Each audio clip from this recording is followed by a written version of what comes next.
विपत्ति में ही धैर्य की परीक्षा होती है। व्यक्ति कितना धैर्यवान है ये पता कब चलेगा बोलो? जब समस्या आएगी तब पता चलेगा कौन कितना धैर्यवान है। आज जब सुनीति ने देखा, देखो माँ अब उसके लिए आप बुरा कह दो, बुरा कर दो, सुन लेती है, सह लेती है, पर जब उसके बच्चे के साथ बुरा होता है तो माँ से नहीं देखा जाता। लेकिन सुनीति है ना,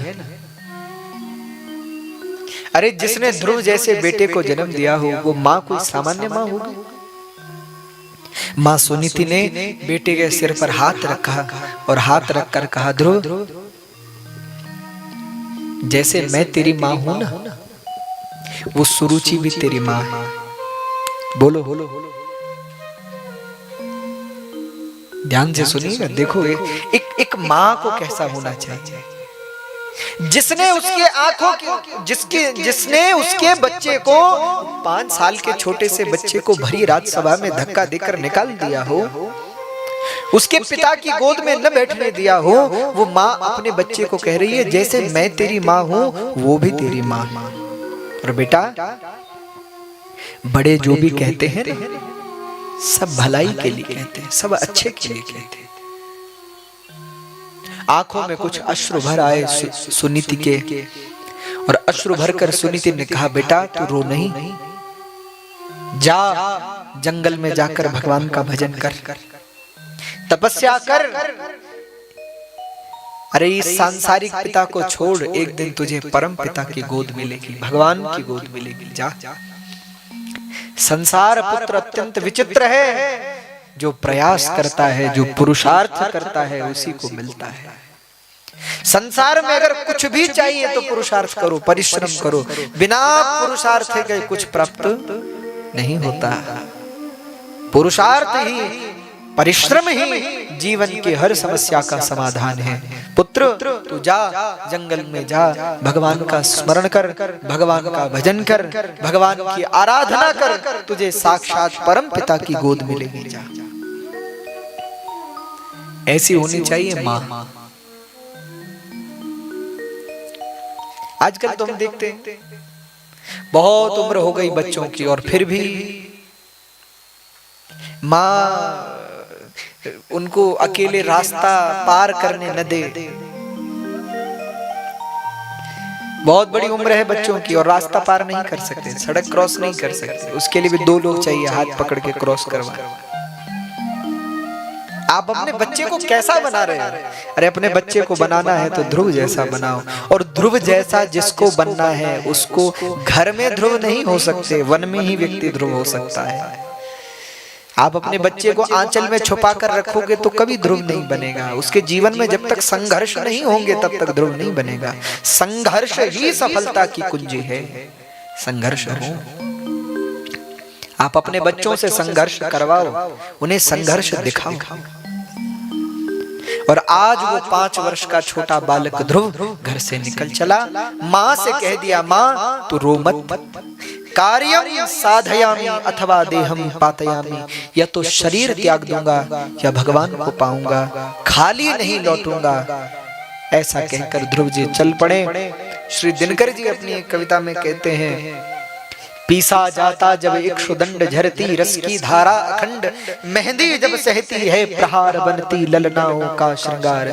जब फूल पिरोए जाते हैं हम उनको गले लगाते हैं। जिसके जीवन में संकट होते हैं वही जीवन में बड़ा बनता है। बिना विघ्नों को, बिना संकटों को गले लगाए कोई बड़ा नहीं होता। आज ध्रुव जी घर से निकल चले, 5 वर्ष की उम्र है, छोटे से बालक, पता भी नहीं है कि भगवान कहाँ मिलेंगे, क्या करना पड़ेगा, कैसे ध्यान करते हैं, कैसे तपस्या करते हैं, क्या करते हैं, कुछ पता नहीं। बस घर से चल पड़े। तुम भगवान की ओर 1 कदम रखते हो तो भगवान तुम्हारी ओर 100 कदम बढ़ाते हैं। भगवान समझ गए मेरा भक्त मेरी ओर चल पड़ा है, पर इसको तो कुछ पता ही नहीं, क्या करूं? तो भगवान ने नारद जी को भेज दिया, जाओ मेरे भक्त को देखो। और नारद जी पहुंच गए ध्रुव जी के पास। जैसे नारद जी पहुंचे हैं तो नारद जी ने देखा ध्रुव को आए, ध्रुव जी ने देखा नारद जी को, प्रणाम किया। पूछा नारद जी ने, कौन हो? ध्रुव जी ने कहा, महाराज मेरा नाम ध्रुव है, मैं महाराज उत्तानपाद और माँ सुनीति का पुत्र हूँ। अच्छा, हाँ राजकुमार तो लगते हो, बड़े विनम्र हो, बड़े संस्कारी हो। और आप कौन है? नारद जी ने कहा, मेरा नाम है नारद, देवर्षि नारद मुझे लोग कहते हैं। अरे आप नारद जी हैं? दोबारा प्रणाम किया। नारद जी बोले, पुत्र जंगल में भटक गए हो क्या? ध्रुव बोले, हाँ भटक गया हूं इस माया में, इस संसार में। कोई अपना नहीं दिखाई देता। प्रभु कुछ कृपा करिए, भगवान मुझे प्राप्त हो। जंगल क्यों आए हो? बोले, भगवान को पाने के लिए। जो नारद जी ने सुना, अब कल्पना करिए, एक 5 साल का छोटा बच्चा कह रहा है मैं भगवान को पाने आया हूं। नारद जी तो हंस पड़े, ठहाका लगाकर हंसने लगे और फिर कहा, पुत्र जाओ जाओ, घर जाओ, थोड़ा बड़े हो जाओ फिर जंगल में आना तपस्या करने, अभी जाओ। ध्रुव जी बोले, नहीं, मैंने कहा है कि तब तक घर नहीं लौटूंगा जब तक भगवान को नहीं पाऊंगा, मैं भगवान को पाने आया हूं। नारद जी बोले, भगवान बड़े बड़े ऋषियों को नहीं मिले, महात्माओं को नहीं मिले, जन्मों जन्मों से नाक पकड़कर बैठे हैं। कोई एक पैर पर खड़ा है, कोई पेड़ पर बैठा हुआ है, कोई पत्थरों चट्टानों पर बैठा है, उनको नहीं मिले, तुझे कैसे मिलेंगे? ध्रुव जी ने मुस्कुराकर, देखो आत्मविश्वास प्रबल होना चाहिए। ध्रुव जी मुस्कुराकर बोले, उन्हें आप भी तो नहीं मिले, मुझे आप मिल गए हैं तो भगवान भी मिल जाएंगे। नारद जी बड़ी जोर से हंसे। अरे बालक तो बड़ा तर्कवादी है। सिर पर हाथ रखा, पुत्र अभी तुम्हारी भजन करने की उम्र नहीं है, तपस्या करने की उम्र नहीं है। बालस्तावत् क्रीड़ा शक्तः, अभी तो खेलने की उम्र है, क्रीड़ा करने की उम्र है, जाओ जाओ जाओ खेलो। ध्रुव जी ने कहा, प्रभु बहुत खेल चुका माया में, अब माया में और नहीं खेलूंगा, भगवान को पाए बिना घर नहीं लौटूंगा। मैं माँ को वचन देकर आया हूँ, कार्यम साधयामि अथवा देहम पातयामि, या तो कार्य को पूर्ण करूंगा अथवा देह का परित्याग करूंगा, पर घर नहीं लौटूंगा। नारद जी बहुत समझा रहे हैं, परीक्षण कर रहे हैं कि इस बच्चे के अंदर कितनी जिज्ञासा है।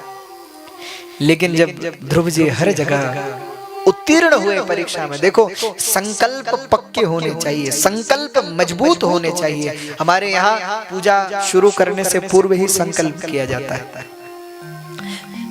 और यज्ञोपवीत जब हाथ में देते हैं और संकल्प करते हैं, संकल्प करने के उपरांत एक मंत्र बोलते हैं, ओम जज्जाग्रतो दूरमुदैति दैवं तदुसुतस्य तथैवैति दूरंगमं ज्योतिखां ज्योतिरेकं तन्मे मनः शिव संकल्पमस्तु।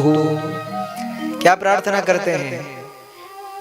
शिव संकल्पमस्तु, मेरा मन कल्याणकारी संकल्प वाला हो। हे प्रभु मुझे ऐसी शक्ति दे कि मैं जो संकल्प कर रहा हूं मेरे संकल्प पूर्ण हो। संकल्प मजबूत होना चाहिए, जो सोचा वो करने की क्षमता होनी चाहिए। आजकल तो हर घड़ी में व्यक्ति का संकल्प बदल जाता है, 2 घड़ी में संकल्प बदलते हैं लोग, 2-2 घड़ी में लोगों के विचार बदल जाते हैं। संकल्प मजबूत होना चाहिए, जो करने की व्यक्ति ठाने वह पूर्ण करे।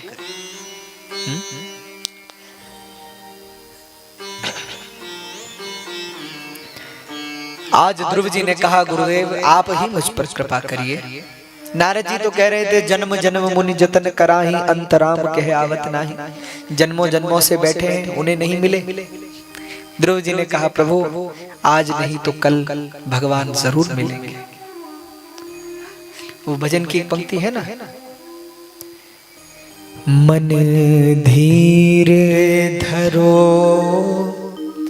घबराओ नहीं, भगवान मिलेंगे कभी ना कभी। मन धीर धरो घबराओ नहीं, भगवान मिलेंगे कभी ना कभी। मन धीर धरो घबराओ नहीं, भगवान मिलेंगे कभी ना कभी। मन धीर धरो घबराओ नहीं, भगवान मिलेंगे कभी न कभी। मन धीर धरो घबराओ नहीं, भगवान मिलेंगे कभी ना कभी। भगवान मिलेंगे कभी ना कभी, मेरे राम मिलेंगे कभी ना कभी। भगवान मिलेंगे कभी न कभी, श्री राम मिलेंगे कभी न कभी। भगवान मिलेंगे कभी ना कभी, मेरे राम मिलेंगे कभी ना कभी। भगवान मिलेंगे कभी न कभी, मेरे राम मिलेंगे कभी न कभी। मन धीर धरो घबराओ नहीं, भगवान मिलेंगे कभी ना कभी। मन धीर धरो घबराओ नहीं, भगवान मिलेंगे कभी ना कभी।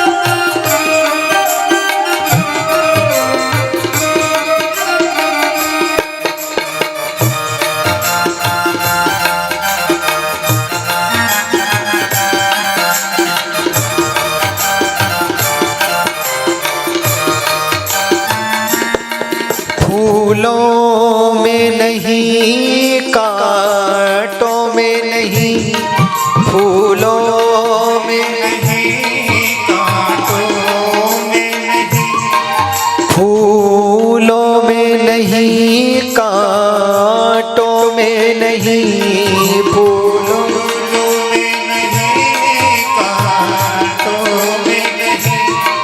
कलियों में मिलेंगे कभी ना कभी। कलियों में मिलेंगे कभी ना कभी। कलियों में मिलेंगे कभी ना कभी। कलियों में मिलेंगे कभी ना कभी। मन धीर धरो घबराओ नहीं, भगवान मिलेंगे कभी ना कभी। मन धीर धरो घबराओ नहीं, भगवान मिलेंगे कभी ना कभी।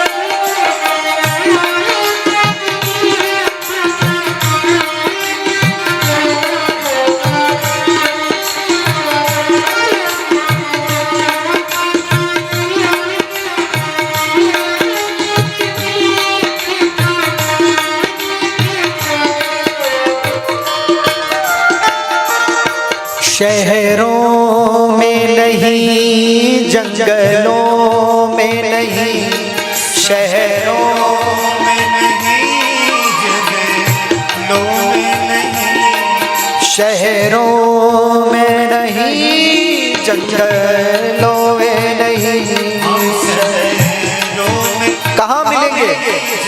जंगलों में नहीं, तेरे मन में मिलेंगे कभी न कभी,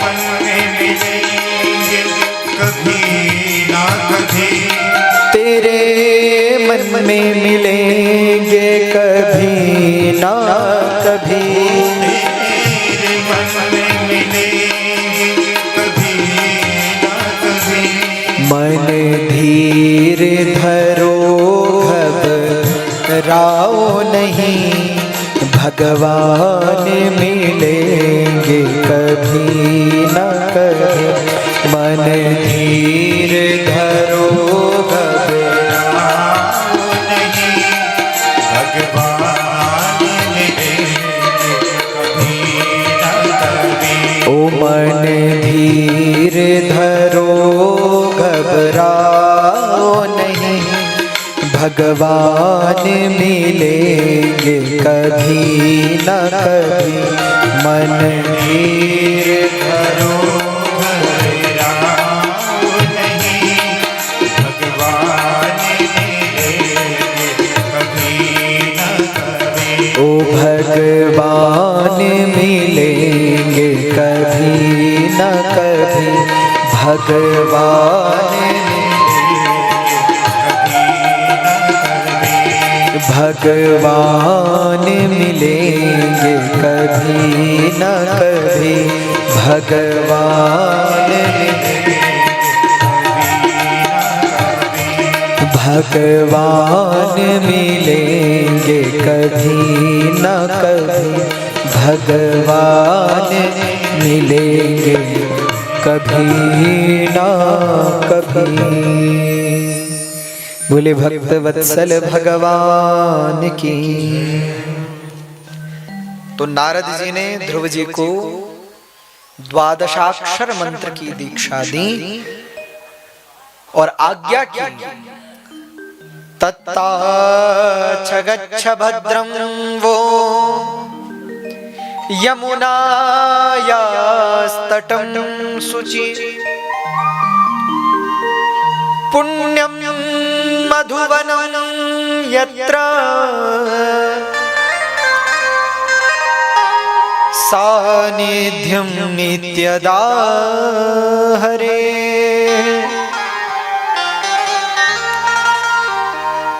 तत्ता च गच्छ भद्रं वो। हे पुत्र, तुम मधुवन को जाओ, यमुना के किनारे मधुवन में जाकर भगवान की तपस्या करो। जो मंत्र मैंने तुम्हें दिया है, इस मंत्र का जप करो, निश्चित तुम्हें भगवान की प्राप्ति होगी। जाओ। तब तो ध्रुव जी महाराज चल पड़े मधुवन की ओर। नारद जी को प्रणाम करके और मधुवन में जाकर ध्रुव जी वृक्ष के नीचे बैठे तपस्या करने लगे। ध्रुव जी ने प्रथम अन्न छोड़ा, फिर फलाहार छोड़ा, फिर पत्राहार छोड़ा, फिर जलाहार छोड़ा। एक समय ऐसा आया जब केवल श्वास पर ध्रुव जी समाधिस्थ हो गए। प्राणायाम का ऐसा बल कि ध्रुव जी ने अपने प्राणों को एकत्र कर लिया और प्राण वायु को तुरीयावस्था तक पहुंचा दिया। सहस्त्रार में ले जाकर प्राणों को विराजमान कर दिया।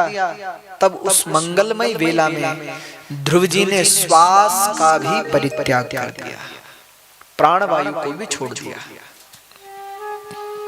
मन को इतना एकाग्र कर लिया कि भगवान की दिव्य छवि ध्रुव जी के मन में प्रकट हो गई। उस दिव्य छवि में ध्रुव जी ने मन का ऐसा विलय कर लिया कि अब बस परमात्मा के सिवा ध्रुव जी के लिए संसार मिट गया, माया मिट गई।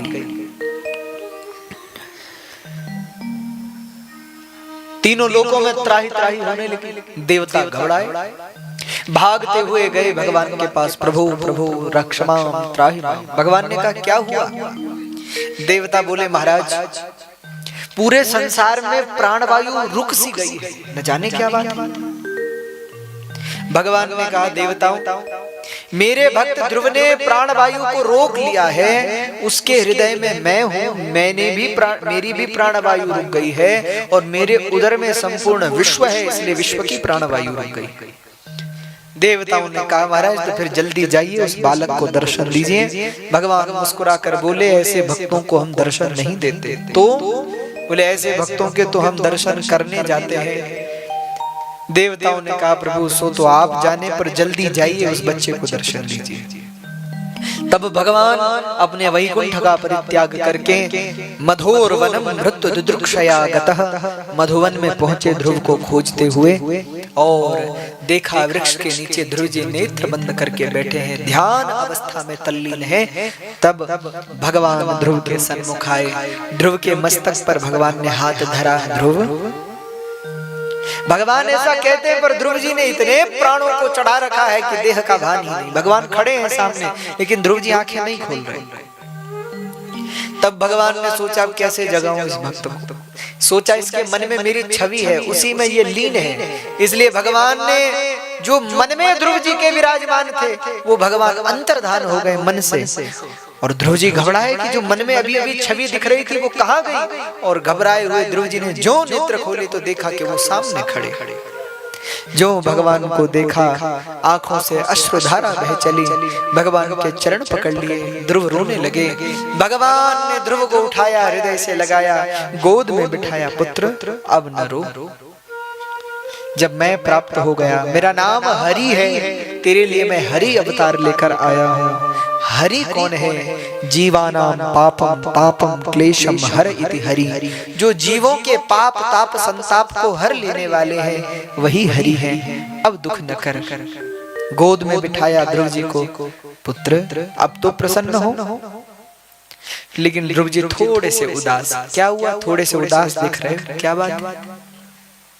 ध्रुव जी बोले नहीं नहीं प्रभु कोई बात नहीं। नहीं कोई बात तो है। ध्रुव बताओ क्यों उदास हो? ध्रुव जी बोले भगवान से छिपाना नहीं चाहिए प्रभु, मैं आपसे सच सच कहता हूँ। मैंने अपनी माँ से कथा सुनी थी कि जब आप किसी भक्त के सामने प्रकट होते हो ना, तो भक्त आपकी स्तुति करते। तो भगवान ने कहा हमें कौन सा ऑफिस जाना है, करो हम यहीं बैठे।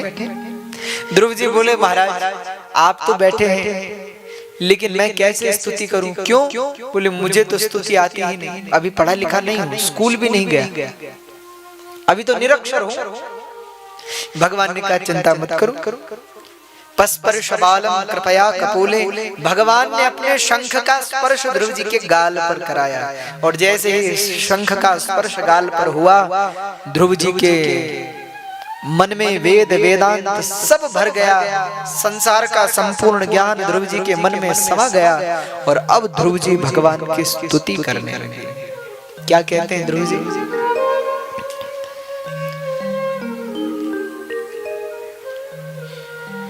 योऽन्तः प्रविश्य मम वाचमिमां प्रसुप्ताम् संजीवयत्यखिल शक्तिधरा स्वधाम्ना अन्यास्य हस्तचरण श्रवणत्वगादीन् प्राणान्नमो भगवते पुरुषाय तुभ्यं प्राणान्नमो भगवते पुरुषाय तुभ्यं। ध्रुव जी स्तुति कर रहे हैं। योऽन्तः प्रविश्य मम वाचमिमां प्रसुप्तां, प्रभु आपने मेरी सोई हुई वाणी को जगा दिया, जाग गई मेरी वाणी। आपकी कृपा से बहुत स्तुति की भगवान की। भगवान प्रसन्न हुए, बोले ध्रुव मांगो क्या चाहिए? बोले महाराज कुछ नहीं चाहिए। भगवान बोले नहीं नहीं, तुमने कुछ पाने के लिए मेरी तपस्या की है, जाओ पुत्र धरती पर 36,000 वर्ष तक राज्य करो और उसके बाद विमान में बैठकर ध्रुवलोक को प्राप्त करो। ऐसा भगवान ने आशीर्वाद दिया। तब भगवान अंतर्धान हो गए और ध्रुव जी घर की ओर लौट आए। अब ये सूचना ध्रुव जी के घर में पहुंच गई नारद जी के माध्यम से। कह रहे महाराज उत्तानपाद, आपके पुत्र ने तो भगवान को प्राप्त कर लिया, तीनों लोकों में आपके यश को देदीप्यमान कर दिया। जिस परमात्मा को बड़े बड़े ऋषि मुनि नहीं पा सके, उसे आपके पुत्र ने पा लिया। तब तो महाराज उत्तानपाद को बड़ा आनंद हुआ और महाराज उत्तानपाद सब मंत्रियों के साथ, देवी सुनीति के साथ, और महाराज सुरुचि की भी बुद्धि ठीक हो गई भगवान की कृपा से। उसको भी बड़ा दुख हुआ, बताओ इतने बड़े भक्त का मैंने तिरस्कार किया। तो ध्रुव जी से क्षमा मांगने के लिए वो भी चली, लेकिन जब ध्रुव जी के पास आई तो सबसे पीछे खड़ी थी। क्यों? अरे मैंने ध्रुव का कितना अपमान किया, कैसे नजरें मिलाऊंगी, कैसे मिलूंगी, क्या कहूंगी। लेकिन धन्य है ध्रुव जी। ध्रुव जी ने सबसे पहला प्रणाम किसको किया आपको पता है? सबसे पहले प्रणाम सुरुचि को किया। क्यों? बोले माँ तू धन्य है, तू न होती तो मुझे भगवान कैसे मिलते, तेरे कारण मुझे भगवान मिले। भगवान के चरण माँ को प्रणाम किया, फिर सुनीति माँ को प्रणाम किया, अपनी माँ को प्रणाम किया, फिर पिताजी को प्रणाम किया। यहाँ ध्रुव जी वापस राजमहल को लौटे। 36,000 वर्ष तक ध्रुव जी ने राज्य किया और अंतिम में मृत्योर मूर्धनि पदम दत्वा आरुरोहाद्भुतम गृहम, मृत्यु के सिर पर चरण रखकर ध्रुव जी भगवान के धाम को प्राप्त कर गए। ऐसी बृहद कथा भागवत के 4th स्कंद में है। बोले श्री ध्रुव जी महाराज की। आज भी ध्रुव तारे के रूप में ध्रुव जी विराजमान है और संपूर्ण जगत को ये शिक्षा दे रहे हैं कि यदि भक्त में निष्ठा सच्ची हो तो भगवान 5 वर्ष के बच्चे को भी प्राप्त हो जाता है। वो एक प्रसिद्ध भजन की पंक्ति है ना, कौन कहता है भगवान आते नहीं, गोपियों की तरह तुम बुलाते नहीं। आज भी किसी में सच्चा भाव हो तो भगवान आते हैं कि नहीं? हाँ? कौन कहते हैं भगवान खाते नहीं, बेर शबरी के जैसे खिलाते नहीं। आज भी कोई शबरी जैसा भगवान को भाव से खिलाए तो भगवान आज भी आते हैं, स्वीकार करते हैं, आपकी भेंट को ग्रहण करते हैं। पर कोई हो तो। और संत कहते हैं कौन कहते हैं भगवान सोते नहीं, कौन कहते हैं भगवान सोते नहीं, माँ यशोदा के जैसे सुलाते नहीं, माँ यशोदा के जैसे सुलाते नहीं। कौन कहते हैं भगवान नाचते नहीं, कौन। अरे कल आप सब लोगों ने कितना सुंदर नृत्य किया यहाँ कथा के विश्राम के समय। कौन कहते हैं भगवान नाचते नहीं, कौन कहते हैं भगवान नाचते नहीं, तुम मीरा के जैसे नचाते नहीं, तुम मीरा के जैसे नचाते नहीं। तो भाव से बुलाओगे तो भगवान आज भी आएंगे। ये कथा उसका प्रत्यक्ष प्रमाण है। तो ध्रुव जी का चरित्र यहाँ पर है। इसके बाद महाराज अंग, वेन, पृथु इत्यादि का चरित्र है। श्रीमद् भागवत के 4th स्कंद में रुद्रगीत की कथा है। दक्ष प्रजापति के 10,000 शबलाश्व और शबलाश्व इत्यादि जो पुत्र हैं उनका वर्णन है। और महाराज प्राचीन बरही का चरित्र है, प्रचेताओं की कथा है, रुद्रगीत की कथा है और पुरंजनोपाख्यान की कथा है। इसी के साथ चतुर्थ स्कंद को विश्राम करें। पंचम स्कंद में भागवत के प्रविष्ट हों। श्रीमद् भागवत के पंचम स्कंद में मनु महाराज के द्वितीय पुत्र हैं, उनका नाम है महाराज प्रियव्रत। उनका चरित्र है, महाराज प्रियव्रत की 2 पत्नियां हुई। इनके वंश में आगे चलकर प्रियव्रतो भागवत आत्मराम कथम मुने ग्रहे रमतयन्मूल कर्म बंध पराभव। इनके वंश में अग्निद्र इत्यादि पुत्र हुए। आगे चलकर महाराज नाभि और माँ मेरु देवी के गर्भ से ऋषभ देव भगवान का प्राकट्य हुआ। उनके पुत्र के रूप में महाराज राजर्षि भरत का प्राकट्य हुआ। राजर्षि भरत की कथा तो भागवत के पंचम स्कंद में अत्यंत विस्तीर्ण है ही। राजर्षि भरत बड़े तपस्वी हुए। बहुत वर्षों राज्य करने के उपरांत अंत में वन में जाकर के भगवान का भजन किया।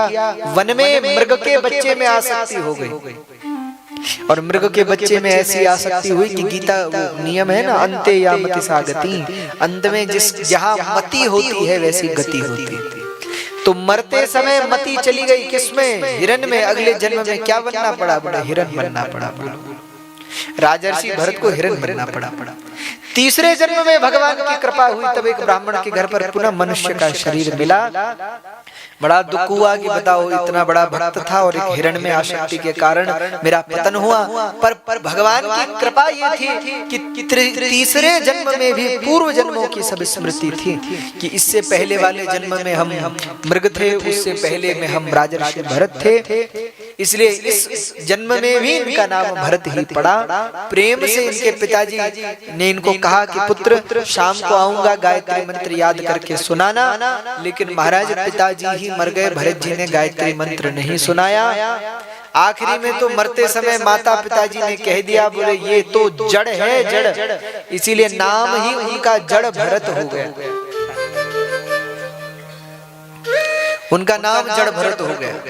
बोले जड़ भरत महाराज की जय। नाम जड़ भरत हो गया। समय बीता, भरत जी की बड़ी लंबी कथा है। भरत जी को घर के लोग निकाल देते हैं। बाद में भरत जी वन भ्रमण करते हैं। मार्ग में उन पर भगवती भद्रकाली की कृपा हुई और भगवती भद्रकाली ने उनका रक्षण भी किया।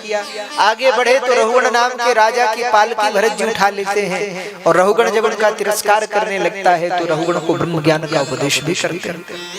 रहुगण को जब ज्ञान हुआ कि जो ये पालकी उठाने वाला है ये कोई सामान्य व्यक्ति नहीं है, अपितु एक तो ब्राह्मण है और उसमें भी संत और भगवत तत्व को जानने वाला है, तो रहुगण भरत जी के चरणों में गिर पड़ता है। भरत जी से प्रार्थना करता है, प्रभु मैंने अभिमान के कारण आपको नहीं पहचाना। तब भरत जी रहुगण से कहते हैं, रहुगण तुझे किस बात का अहंकार है कि तू राजा है? अरे रहुगण, पूर्व जन्म में मैं भी राजा था। अहम पुरा भरतो नाम राजा विमुक्त दृष्ट श्रुत संग बंध आराधनम भगवद इह मानो मृगो भवम मृग संकाधतार्थः। भरत जी कहते हैं, अरे रहुगण तू तो एक सिंधु सौवीर देश का छोटा सा राजा है, लेकिन तूने राजर्षि भरत का नाम सुना? रहुगण ने कहा, भरत सुना तो है, मैंने सुना कि उन्होंने अखंड भूमंडल पर शासन किया। भरत जी मुस्कुराकर बोले, वो राजर्षि भरत मैं ही था, पर मृग में आसक्ति हो गई, अगले जन्म में मृग होना पड़ा और फिर भगवान की कृपा हुई, तब फिर ये मनुष्य का शरीर मिला। इसलिए भरत संसार अत्यंत अद्भुत है, यहाँ कुछ भी समझ पाना असंभव है। माया अत्यंत प्रबल है। माया कब रंक को राजा और राजा को रंक कर दे कुछ कहा नहीं जा सकता। इस जन्म में जो राजा है क्या पता अगले जन्म में रंक हो जाए, और अगले जन्म में जो रंक था क्या पता इस जन्म में राजा हो जाए। तो संसार का खेल तो स्वप्न मात्र है। इसीलिए हमारे शंकराचार्य जी ने लिखा, विश्वम त्यक्त्वा स्वप्न विचारम, संसार स्वप्न है, संसार सपना है, और सपना कब बदल जाए क्या भरोसा। इसीलिए जीव को कभी अभिमान नहीं करना चाहिए, अहंकार नहीं करना चाहिए। क्यों? अच्छा मुझे एक बात बताइए, आपने मानो सपना देखा और स्वप्न में आपने देखा कि मैं राजा बन गया, और सुबह जब उठो और तब अहंकार से सबसे कहो जानते हो हम राजा हैं, तो बोलो लोग हंसेंगे नहीं?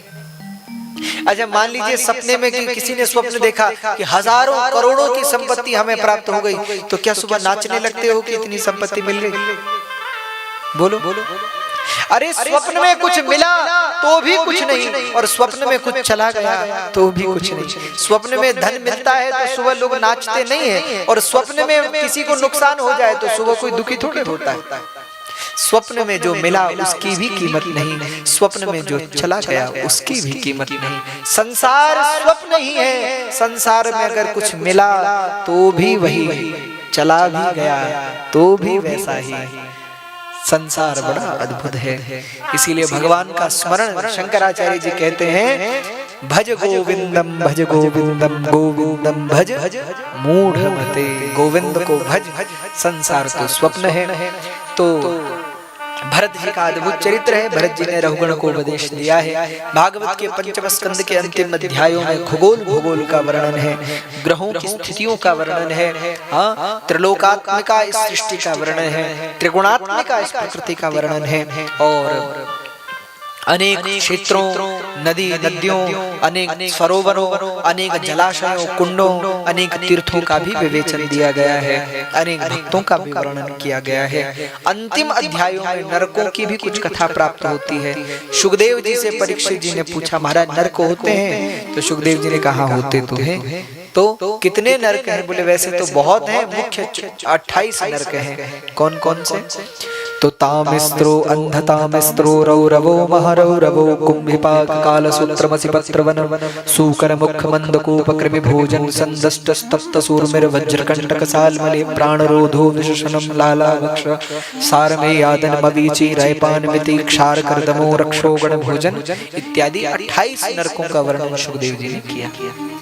अब जब पंचम स्कंद के अंतिम अध्यायों में परीक्षित महाराज ने नरकों के बारे में सुना तो परीक्षित जी घबरा गए। ऐसा ही तो होता है, हम लोगों के घरों में भी जब गरुड़ पुराण सुनते हैं तो घबराते हैं कि नहीं? तो जब कोई ब्राह्मण देवता घर में आके गरुड़ पुराण सुनाते हैं ना, तो मनुष्य तो यही विचार करता है कि अच्छा इसमें भी हम ही जाएंगे, अच्छा इस वाले में भी हम हैं। व्यक्ति विचार करने लगता है, बड़ा घबराता है। परीक्षित जी भी घबराए। परीक्षित जी ने तो हाथ जोड़ दिए, महाराज आपने नरकों का तो बहुत वर्णन किया, जो अनावश्यक किसी छोटे से जीव की भी हत्या करता है वो भी नरक जाता है। तो मैंने तो ऋषियों का, संतों का अपमान किया है, मेरा क्या होगा? महाराज अब तक तो मैं प्रसन्न था कि मेरा कल्याण हो रहा है, पर अब घबरा रहा हूं। तब सुखदेव जी भागवत के 6ठे स्कंद के प्रथम अध्याय से ही सुखदेव जी एक कथा कह रहे हैं। सुखदेव जी कह रहे हैं हे राजन, पतितस् स्खलितो भगनः संदष्टस्तप्त आहत हरिरित्यावसेन्नाः पुमान् नरहति यातना। जो भगवान का भजन करता है, अपने कर्मों का प्रायश्चित करता है, वह नरक नहीं जाता, भगवान उसका कल्याण करते हैं। अब परीक्षित का प्रश्न सुनो। परीक्षित ने कहा संसार में तो लोग रोज पाप करते हैं, रोज प्रायश्चित करते हैं, होता है कि नहीं? सुबह पाप करके आते हैं, शाम को भगवान से क्षमा मांगते हैं, फिर अगले दिन दोबारा करते हैं। तो सुखदेव जी ने कहा वो प्रायश्चित नहीं है। कभी कोई गलती आपसे हो गई, पाप हो गया, उसके लिए भगवान से क्षमा मांगिए, भगवान से प्रार्थना करिए और भगवान से कहिए कि प्रभु अब भविष्य में ये भूल हमसे कभी नहीं होगी। ऐसी निष्ठापूर्ण प्रतिज्ञा भगवान के सन्मुख करिए, भगवान का भजन करिए, भगवान का स्मरण करिए, तो भगवान पुराने पापों को क्षमा कर देते, पुराने पापों को कम कर देते। प्रारब्ध फिर पूरा नहीं भोगना पड़ता, कुछ अल्प ही भोगना पड़ता है। तो इसी परिप्रेक्ष्य में सुखदेव जी ने कथा भी सुनाई। किसकी? अजामिल की कथा। अजामिल नाम का एक पापी था, लेकिन मरते समय उसने किसका नाम लिया? भगवान का नाम लिया। दूरे क्रीडन का सक्तम, दूरे क्रीडन का सक्तम पुत्रम नारायणावयम प्लावितेन स्वरेणोच्चैराजुहाव कुलेन्द्रिय। मरते समय अजामिल ने पुकारा, हे नारायण मेरी रक्षा करो। भगवान को नहीं, उसके पुत्र का नाम था नारायण। संतों ने कहा था कि अपने बेटे का नाम नारायण रख दे, क्योंकि पता था कि ऐसे तो ये भगवान का नाम लेगा नहीं, इसी बहाने भगवान का नाम लेगा। तो अजामिल को अपने छोटे पुत्र से प्रेम तो बहुत था, उसका नाम भी उसने नारायण रख दिया था। तो जब जब वो कहता, हे पुत्र नारायण आ जाओ, भोजन कर लो, पुत्र नारायण सो जाओ, पुत्र नारायण बैठ जाओ, पुत्र नारायण इधर आओ, पुत्र नारायण उधर जाओ, तो नारायण नारायण कहता तो कहीं ना कहीं उसके मुख से भगवान का नाम निकलता। मरते समय जब यमराज के गण उसके प्राणों को खींचने लगे तो उसके मुख से और तो कुछ निकला नहीं, वो चिल्लाया, हे पुत्र नारायण मेरी रक्षा करो। पर उसके पुत्र ने तो नहीं सुनी, पर उस नारायण ने सुन ली और अजामिल का कल्याण हो गया। कहने का आशय क्या है, जो भगवान का भजन करता है उसका कल्याण होता है। अब ये मत सोचना कि हम भी जीवन भर पाप करेंगे, मरते समय कहेंगे नारायण हमारी रक्षा करो, ऐसा तो नहीं सोच रहे आप। अरे भैया, मरते समय भगवान का नाम निकलेगा भी, इसकी क्या गारंटी है, बोलो। अच्छा, दूसरी बात, एक सज्जन हमको मिले, वो हमसे कह रहे थे, महाराज अगर काशी में प्राण जाएंगे तो क्या मुक्ति मिल जाएगी? मान लो हम मरते समय काशी पहुंच गए और वहां प्राण निकल गए तो मुक्ति हो जाएगी? हमने कहा वो तो हो जाएगी, पर लेकिन काशी में ही मरोगे इसकी क्या गारंटी है, बोलो। इसलिए व्यक्ति को शुभ कर्म करने चाहिए, सत्कर्म करने चाहिए। तुम अच्छे कर्म करो, भगवान का खूब भजन करो, भगवान का खूब स्मरण करो, तो व्यक्ति समस्त पापों से मुक्त हो जाता है, निर्लिप्त हो जाता है। जैसे धूल में भरा हुआ व्यक्ति यदि गंगा में स्नान करता है तो सब धूल निकल जाती है ना, पर जो हाथी की तरह नहाते हैं उनकी धूल कभी नहीं मिटती। संस्कृत साहित्य में इसको कहते हैं गज स्नान, सुना है आप? हाथी क्या करता है पता है? पहले जाएगा, खूब नहाएगा नदी में, हाँ बिल्कुल साफ हो गया, और जब बिल्कुल साफ हो गया तो नदी से बाहर आता है, फिर उस धूल में लोटने लगता है, खूब लेटेगा धूल में, तो गीला और तो वो मिट्टी और चिपकती है उस पर और लगता है। तो लोग भी गज स्नान ही करते हैं, पहले धूल से भरे भरे पापों से लदे हुए भगवान के पास जाते हैं, भगवान की कृपा की गंगा में सब पाप धुल जाते हैं, और फिर संसार में आकर और पाप करते हैं तो फिर पाप और चिपकते हैं और धूल में भर जाते हैं। इसलिए भैया व्यक्ति को शुभ कर्म करने चाहिए, सत्कर्म करने चाहिए। लेकिन हे परीक्षित, यदि कोई भूल बन गई है तो भगवान का खूब भजन करो, भगवान से प्रार्थना करो, अपने कर्म के लिए प्रतिदिन भगवान से क्षमा मांगो, अपनी भूलों की क्षमा मांगो, और फिर उन भूलों को न दोहराओ तो व्यक्ति पाप मुक्त हो जाता है। इसलिए हे राजन, तुम भगवान के चरणों में अब अपने मन को स्थापित करो। यही भागवत के छठे स्कंद में 12 भक्तों का वर्णन किया है। बोले संसार में भगवान के विशिष्ट 12 भक्त हैं। स्वयंभू नारदः शंभु कुमारः कपिलो मनु प्रह्लादो जनको भीष्मो बलिर्वैयासकिर वयम्। ये 12 भक्त हैं भगवान के, इनका वर्णन है। 12 ते विजानीमो धर्मम भागवतम भट्टा। और फिर भागवत के छठे स्कंद के आगे की कथाओं में यहाँ वृत्रासुर महाराज का चरित्र है। राक्षस था एक वृत्रासुर, लेकिन मरते समय वृत्रासुर ने इतनी सुंदर स्तुतियां भगवान की हैं कि हम तो कहें कि भैया वृत्रासुर नहीं, आचार्य वृत्र, आचार्य जैसी स्तुति करते हैं, भक्त जैसी स्तुति करते हैं, वैसी स्तुति वृत्रासुर ने भगवान की। मरते समय वृत्रासुर ने भगवान से प्रार्थना की, हे प्रभु ममो